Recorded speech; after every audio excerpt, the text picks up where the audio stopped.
Don't get me wrong, it largely is something that women have been dogged by for much longer. But I also do think men are being hit with this at a pretty quick and fast rate at the moment. And I think a lot of them are being caught up in this anti-aging obsession too. I just don't think any of them are allowed to talk about it. I think they're allowed to talk about it, but they talk about it in code. And it's not anti-aging, it's biohacking. It's science.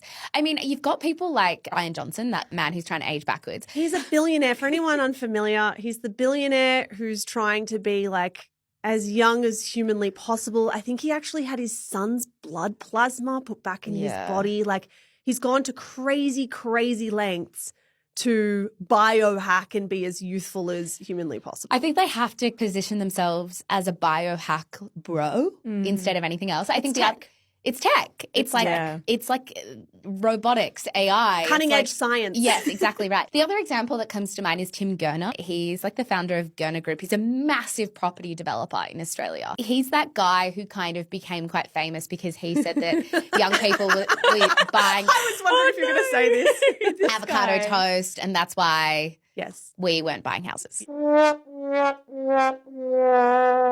Yes. Which is obviously correct. What a thing to be known for.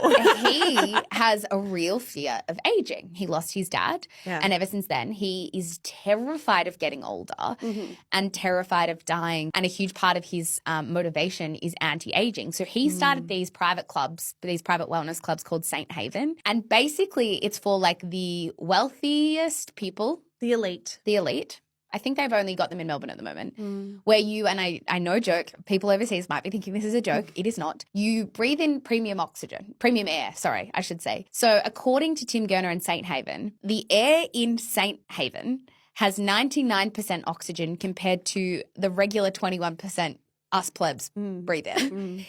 Memberships at Saint Haven start from about $170 a week. They go up to, $40,000 a year. There is apparently, according to The Guardian, a 5-step interview process, but I'm sure it's very much who you know. If you know one person, I'm sure you're fine. I read this profile of Tim in The Guardian where the journalist said property poured millions into Gurner's coffers, but anti-aging is what drives him. And this is the thing. It's like, I don't want to pretend this is just a female problem because I see lots of men who are obsessive about this. It just manifests in a way that's a bit different. The language is different.